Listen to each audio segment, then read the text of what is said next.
Have you ever noticed how fragile the first minutes of your morning are? Like tender shoots breaking through the soil.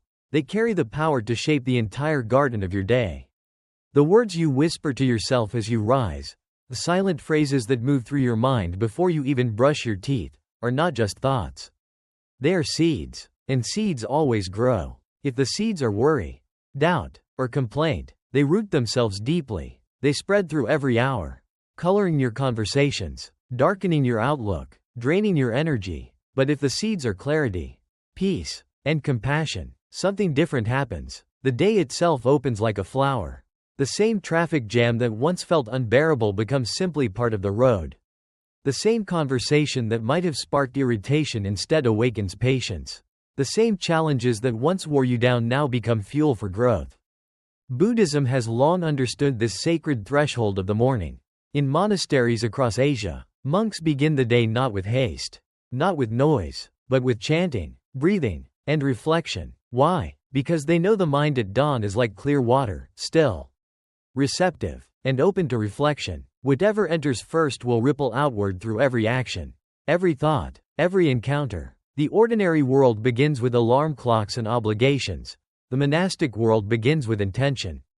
But you do not have to shave your head or retreat to a monastery to claim this wisdom. The power of the morning belongs to you. Wherever you are, pause for a moment and consider. What is the very first sentence you spoke to yourself this morning? Was it gentle? Was it empowering? Or was it a weary sigh, "I'm so tired. Another long day. I don't want to get up"? These words may seem harmless, but they are blueprints. They design your reality. Neuroscience today agrees with what the Buddha taught 2.500 years ago. Repeated thoughts shape the brain. And the brain shapes experience. Imagine standing at the threshold of your day as if standing before a blank canvas. You hold the brush. The first strokes will set the tone of the entire painting. Why waste them on gray smudges of negativity when you could begin with colors of gratitude, calm, and strength? Great leaders have known this secret. Marcus Aurelius, the Stoic philosopher king of Rome, began each day by reminding himself of life's brevity and the value of virtue. "You could leave life right now," he wrote. "Let that determine what you do and say and think." Those morning reflections did not make him morbid, they made him unshakable. Nelson Mandela, after 27 years in prison, spoke of how each sunrise after freedom felt like a miracle. To him, the morning was not routine but revelation. And that gratitude gave him the strength to lead with forgiveness instead of revenge. What if you could bring that same depth into your mornings? What if, instead of dragging yourself into the day, you could rise with energy, shine with clarity, and serve with compassion? What if a handful of carefully chosen sentences could become anchors, steadying your mind, charging your spirit, transforming the way you move through the world? That is the invitation before you. Not empty affirmations, not hollow self-help slogans, but living truths drawn from the well of Buddhist wisdom. Each one is simple. Each one can be spoken in less than a breath. But together, they can rewire the way you meet life. They are reminders, not of who you wish you were, but of who you already are when the dust of distraction clears. Close your eyes with me for a moment. Picture the sunlight spilling into your room. Picture your first breath of the morning. Unhurried, unburdened. Imagine planting in that breath a sentence of strength, a thought of kindness, a spark of gratitude. Hold it gently, and see how it changes the weight of your chest, the rhythm of your mind, the very air around you. That is the power of a morning intention. That is the gift of conscious beginning. And so, in this video, I will share with you 8 powerful reminders, short phrases rooted in Buddhist practice. Crafted not to escape life but to embrace it. Try saying them out loud each morning. Not once, not mechanically, but with presence. Notice how they land in your body. Notice how they shape your choices. Because when you change the words you tell yourself, you change the world you live in. 1. I am alive. Today is a gift. To say to yourself each morning, "I am alive. Today is a gift," is far more than a motivational slogan. In the Buddhist tradition, this reflection is a direct encounter with impermanence, the truth that everything we love, everything we fear, even the very breath in our lungs, is constantly passing away. The Buddha reminded his disciples that clinging to permanence is the root of suffering.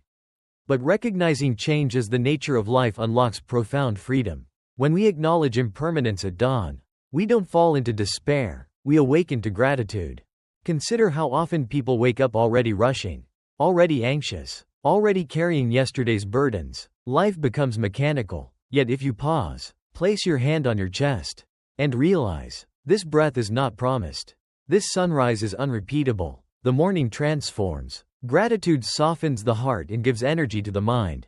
Neuroscience today confirms what the Buddha taught millennia ago. Gratitude shifts neural pathways, lowering stress hormones and increasing vitality. World leaders have understood this principle, even if they used different language. Marcus Aurelius, the Stoic Roman emperor, wrote in his Meditations that every dawn should be greeted as if it were borrowed time. He ruled an empire, yet he never forgot that each day was fragile. Nelson Mandela, after 27 years in prison, spoke of how every sunrise after freedom tasted sweeter because he had lived so long without it. Their influence did not come only from power or intellect, but from this raw awareness of life's fleeting gift. When you tell yourself, I am alive, you reclaim perspective. The traffic jam loses its power to ruin your mood. The minor insult on social media fades. The small inconveniences shrink. Why? Because you are standing on the unshakable foundation of gratitude. Even one more breath is a blessing denied to countless others. This truth doesn't make us passive, it makes us urgent. Urgent to love, urgent to act with kindness, urgent to live fully while we still can. The simple practice is this: close your eyes. Name one thing you are grateful for, and hold it for a breath. It may be the warmth of your bed, the voice of a loved one, or the chance to face the challenges of the day. That single act of remembrance is not trivial, it plants the seed of vitality. The Buddha taught that the mind becomes what it contemplates. If in the morning you contemplate loss, you live in heaviness. If you contemplate the gift of life, you walk with lightness and strength. To live with gratitude for impermanence is to live awake. You no longer drift through the day half asleep, but rise alert, as if you have been entrusted with something infinitely rare. Because you have. Today. 2. I choose the thoughts that nourish me. To affirm each morning, I choose thoughts that nourish me, is to take responsibility for the architecture of your inner world. In Buddhist psychology, the mind is compared to a field or a garden. Every thought that arises is a seed. Some seeds carry clarity, compassion, and resilience. Others carry anger, doubt, and resentment. Whichever seeds you water with attention will grow. This is not poetry alone, it is law.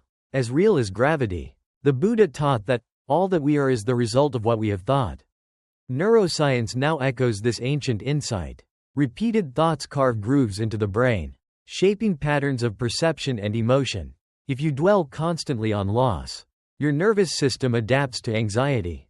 If you dwell on possibilities, your mind opens toward energy and creativity. Where attention goes, energy flows. Leaders and visionaries throughout history have embodied this principle. Winston Churchill, even in the darkest hours of World War II, disciplined his mind toward defiant hope. His thoughts, spoken in speeches and lived in action, nourished not only his own resilience but also the spirit of an entire nation. Closer to our time, Oprah Winfrey has often spoken about the power of intentional thought. She insists that what you dwell upon expands.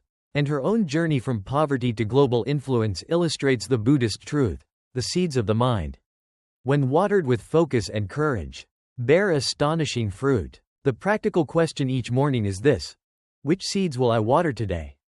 When the mind drifts toward complaint or envy, you are watering weeds. When you recall gratitude, patience, or hope, you are watering flowers. The act of choosing is subtle, almost invisible, but it carries immense consequence. Just as a single seed of bamboo, nurtured consistently, grows into a towering forest, a single nourishing thought, repeated daily, becomes character, destiny, and legacy. To practice, pause as you rise and ask yourself, what is one thought that energizes me? It may be as simple as, I am capable of meeting today, or, kindness is my strength. Hold that thought as you breathe. Feel how it shapes your mood, your posture, even your voice. This is not empty affirmation, it is cultivation. The weeds of negativity will always be present, but you need not water them. A wise gardener does not curse the weeds, he simply directs water to the flowers. In the same way, you need not fight every anxious thought. Instead, return attention to what uplifts. Over time, your inner garden changes. And as the inner world transforms, so too does the outer. For what we consistently plant within will eventually bloom without. 3. I breathe in peace. I breathe out clarity. To repeat each morning, I breathe in calm. I breathe out clarity, is to reclaim the most ancient and reliable source of energy, the breath itself. In the Buddhist tradition, the breath is not simply a biological function but the bridge between body and mind. When the breath is hurried, the mind scatters. When the breath is steady, the mind returns to balance. Real energy is not the frantic rush of caffeine or the adrenaline of stress. It is the grounded vitality that arises from inner stillness. This principle has been honored by leaders across history. Mahatma Gandhi, in moments of overwhelming political tension, often paused for silent breathing before speaking. His calm presence became his greatest weapon, disarming opponents more effectively than anger ever could. Barack Obama, during the financial crisis of 2008, was noted for his unhurried, steady manner in meetings where others were panicked. That composure, often supported by deliberate breathing, allowed him to make decisions with clarity instead of fear. In both men we see the Buddhist truth. Calm breath generates clarity, and clarity generates wise action. The practice is deceptively simple. Upon waking, before your phone or your calendar can pull you into haste, sit for a moment, inhale slowly through the nose and silently affirm, I breathe in calm. Hold the breath gently for a heartbeat. Then exhale through the mouth or nose with the thought, I breathe out clarity. Repeat this for 3 cycles. This takes less than 1 minute. Yet it alters the tone of the entire day. Why is this so powerful? Because breathing with awareness interrupts the body's stress cycle. Modern neuroscience shows that deep, slow breaths activate the parasympathetic nervous system, lowering cortisol and calming the heart rate. The Buddha intuited this centuries ago when he taught anapanasati, mindfulness of breathing, as a direct path to concentration and insight. Through the breath, the body becomes steady, the mind becomes luminous. Think of the breath as the reset button of your life. When you start with calm, you meet the world from a place of strength rather than reactivity. A hectic morning traffic jam, a tense conversation at work, or unexpected news no longer hijacks your clarity because you began the day grounded. In Buddhist monasteries, monks often chant before sunrise not to escape the world but to prepare the mind for it. You too can anchor your mind with just 3 breaths. This reminder is not about escaping responsibilities. It is about meeting them with the best of yourself. Calm breathing is not passivity, it is preparation. A warrior steadies the hand before drawing the bow. A leader steadies the mind before making decisions. In the same way, the one who breathes in calm and breathes out clarity steadies life itself. 4. Each choice shapes today. Oh, affirm each morning, my choices create my day, is to step directly into the heart of Buddhist teaching on karma. Too often, karma is misunderstood as some mysterious system of cosmic reward and punishment. In reality, it is far more immediate. Karma simply means action and its natural consequence. Each choice, however small, is a seed. When planted in the fertile soil of the present, it inevitably shapes the harvest of the hours to come.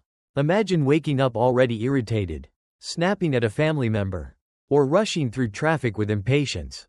That seed of agitation does not remain isolated, it ripples outward, coloring every encounter. By contrast, imagine deliberately choosing patience, speaking one kind word, or greeting a colleague with respect. That small seed, though ordinary, multiplies into a field of connection, trust, and goodwill. This is karma in real time, the direct shaping of your lived experience through conscious choice. History offers vivid examples of leaders who understood this truth. Abraham Lincoln, facing a divided nation, was known for pausing before responding to insult or provocation. His famous, hot letters, unsent drafts written in anger, showed his awareness that words, once released, cannot be recalled. He chose restraint, and that choice preserved alliances and shifted the tone of political dialogue. Similarly, Angela Merkel, throughout her tenure as Germany's chancellor, often displayed deliberate calm and patience.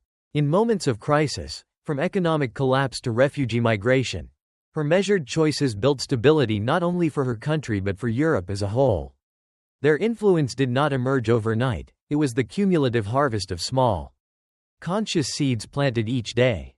The practical exercise is simple yet transformative. As you begin your morning, visualize the day as an open field. In your hand, you hold seeds. Ask yourself, which seed will I plant today? Perhaps it is patience in traffic, generosity in conversation, or discipline in your work. Picture yourself sowing that seed and watch how it grows. This brief visualization is more than imagination. It primes the mind to act accordingly. Modern psychology confirms what the Buddha taught. Intentional visualization activates neural circuits, making the chosen behavior more likely. Athletes rehearse free throws in the mind and improve performance on the court. Leaders envision courageous conversations and find the strength to carry them out. In the same way, when you see yourself planting the seed of kindness or clarity, you increase the probability that you will live it. Each day is not written in advance, it is authored moment by moment through choice. The reminder, "My choices create my day," rescues you from victimhood. You are not merely enduring events, you're co-creating the texture of your life. Karma is not distant, it is immediate. The harvest you will gather tonight begins with the seed you choose to plant this morning. 5. I honor this body. To say each morning, "I will honor my body with care and awareness," is to recognize what Buddhism has long taught. The body is the very temple through which we experience life. It is not an object to be exploited nor an enemy to be despised, but a sacred vessel of awareness. The Buddha emphasized mindfulness of the body, walking, eating, sitting, not because the body was ultimate, but because without caring for this vessel, the mind cannot reach clarity or stability. When the body is neglected, energy wanes, and the mind becomes clouded. When the body is honored, vitality multiplies, allowing wisdom and compassion to flow unhindered. This truth is echoed in the lives of powerful figures who understood that their strength depended on respecting the body. Mahatma Gandhi, though frail in appearance, treated his body with deep discipline, fasting, walking long distances, eating simple food. His respect for the body as a tool of service gave him endurance that astonished both allies and adversaries. Steve Jobs, during his most creative years at Apple, practiced mindful eating and long walks, understanding that clarity of mind was inseparable from the habits of the body. Their influence reminds us that honoring the body is not indulgence, it is the foundation of sustained energy and vision. The practice can begin with small, almost ordinary acts. Drink water upon waking, and recognize it not as routine but as an offering to the temple of life. Stretch the arms, feel the spine elongate, and notice the quiet gratitude of the muscles. When you eat breakfast, do so slowly, tasting each bite with awareness. In Buddhist monasteries, even a bowl of rice is consumed in silence, not because of ritual alone, but because attention to nourishment transforms eating into meditation. Modern science supports this as well. Mindful eating improves digestion, lowers stress, and prevents the kind of unconscious habits that drain vitality. To honor the body also means to listen. Fatigue, tension, and pain are not enemies but messages. Too often, in the modern rush, people override these signals with caffeine or distraction. But when you pause and treat the body with respect, you discover that rest is not weakness and movement is not punishment. Both are acts of reverence.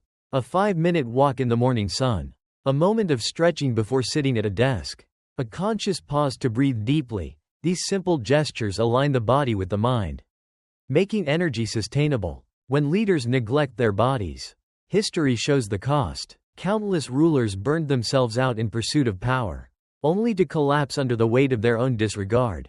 By contrast, those who paired ambition with physical mindfulness endured longer and led with greater steadiness. The Buddhist reminder calls us back to this balance.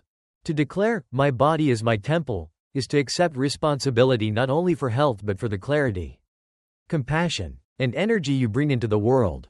By honoring the body, you honor the life that moves through it, and that reverence becomes the ground from which wisdom arises. 6. When I give kindness, I receive energy. To remind yourself each morning, "When I give kindness, I receive energy," is to step into the Buddhist practice of metta, loving kindness. The Buddha compared loving kindness to a lamp that lights another lamp. The flame of the first is not diminished but multiplied.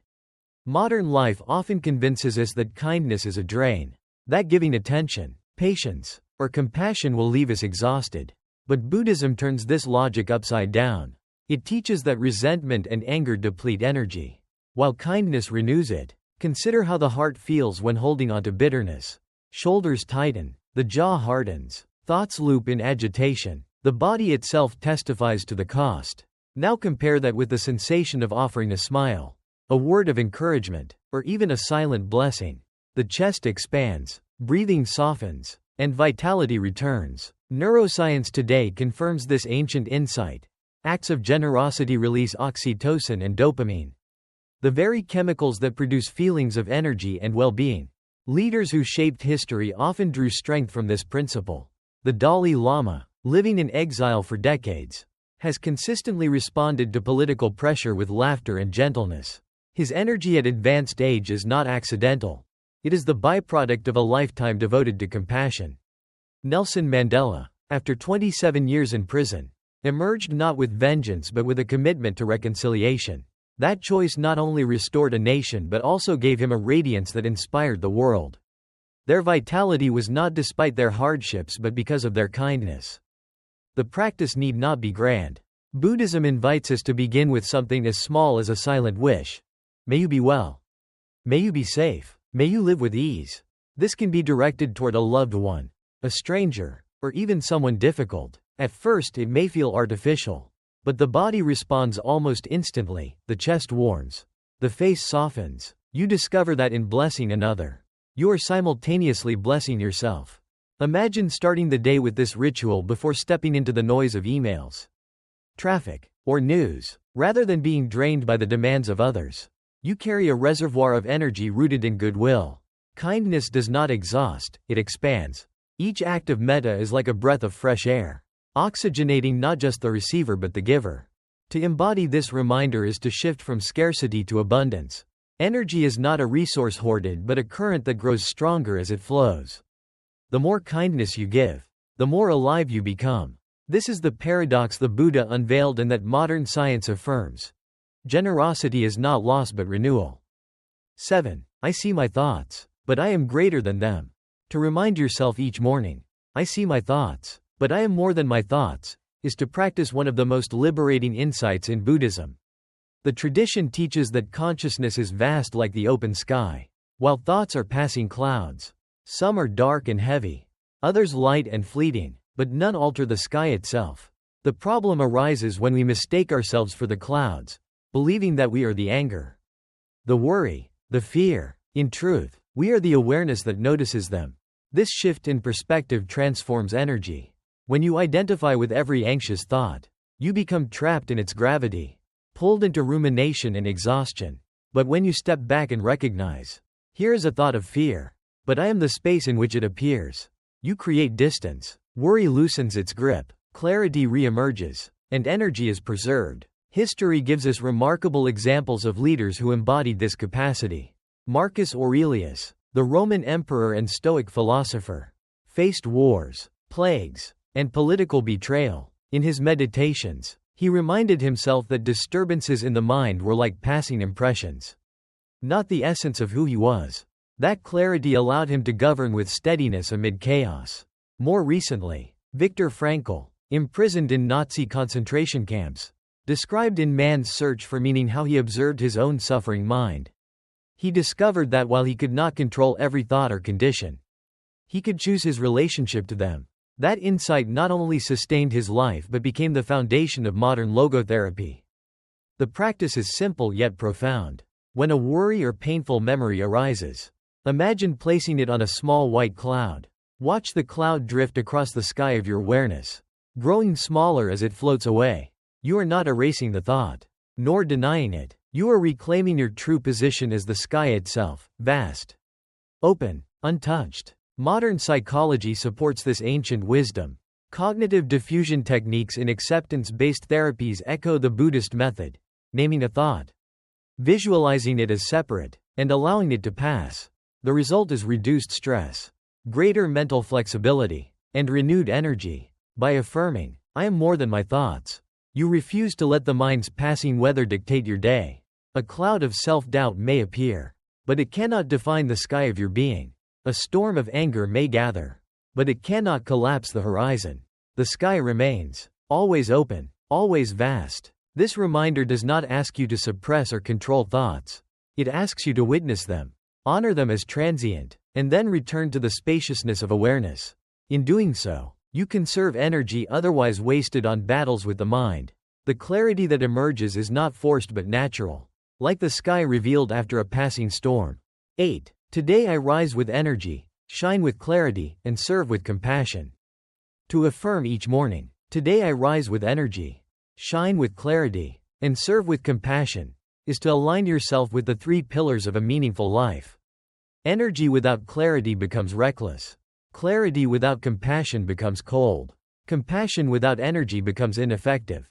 But when these 3 converge, they create the balanced power that Buddhism calls right intention, action that is strong, wise, and kind. Energy is the willingness to step forward, to meet the day with vitality rather than resignation. Clarity is the capacity to see reality as it is, unclouded by fear or illusion. Compassion is the choice to act not only for yourself but for the well-being of others. Together, they form a triad that transforms ordinary existence into purposeful living. History offers striking examples of leaders who embodied this integration. Martin Luther King Jr. radiated energy in his marches, clarity in his vision of justice, and compassion even for his opponents.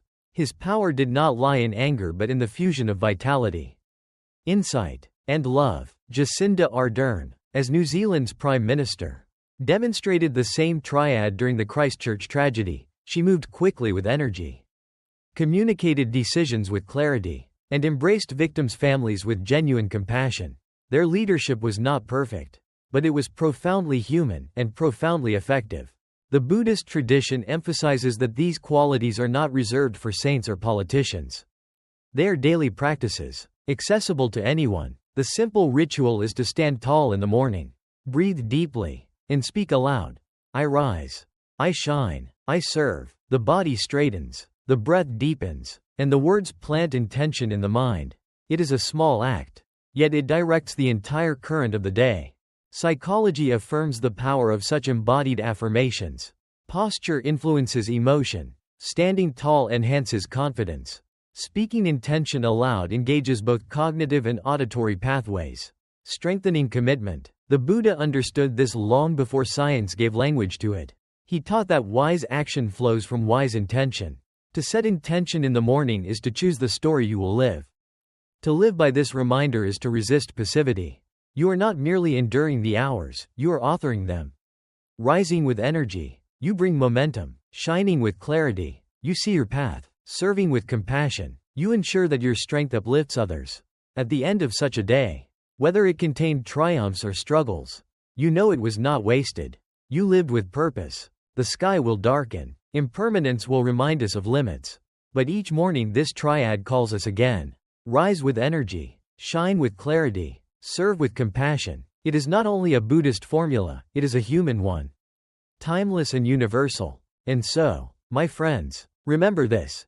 It takes only 3 minutes each morning to rewrite the entire story of your day. Not 3 hours, not elaborate rituals, just 3 mindful minutes to plant the seeds that will carry you with energy, clarity, and compassion. If you found this practice meaningful, save this video and return to it tomorrow morning. Let it be your gentle alarm, a reminder that you hold the brush with which today will be painted. And I invite you to share in the comments which reminder you will practice first, because your words may become the seed of encouragement for someone else in this community. Before we close, let us pause together for a prayer inspired by the compassion of the Buddha. May all beings touched by natural disasters find shelter and healing. May those living under the shadow of war discover peace and safety. May the suffering of the world be lessened by the light of kindness we each carry within us.